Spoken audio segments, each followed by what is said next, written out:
অবশেষে অপেক্ষার অবসান ঘটতে যাচ্ছে। হামজা চৌধুরীর পরে এবার বাংলাদেশ ফুটবলে আরও এক নতুন দিগন্ত। হামজা চৌধুরীর মতে কানাডা প্রিমিয়ার লিগে খেলোয়াড় বাংলাদেশি বংশধর সামিত সোম। হামজা চৌধুরীর পরে সামিত সোম বাংলাদেশের জাতীয় দলের হয়ে খেলার জন্য রাজি হয়েছেন।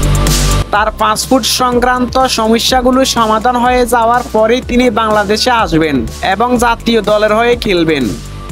সামিত সোম তার পরিবারের সঙ্গে আলোচনা করে এই সিদ্ধান্তে পৌঁছেছেন। তিনি বর্তমানে কানাডার প্রিমিয়ার লিগের ক্লাব কাভালির এফসিতে খেলে যাচ্ছেন। বাংলাদেশ জাতীয় দলের হয়ে খেলার বিষয়ে আজ বাফুফেকে মেসেজ দিয়েছেন সামিত সোম এবং সবকিছু ঠিকঠাক থাকলে জুনে সিঙ্গাপুরের বিপক্ষে তিনি খেলতে পারবেন বলে আশা দিয়েছেন, যা বাংলাদেশের ফুটবল ভক্তদের জন্য একটি বড় খবর। সামিতের এই সিদ্ধান্ত বাংলাদেশ ফুটবল উন্নয়নের একটি নতুন দিক খুলে দিবে। সামিত সোম একজন ভার্সেটাইল মিডফিল্ডার, যিনি বল কন্ট্রোল, পাসিং এবং গেম রিডিং এ দক্ষ।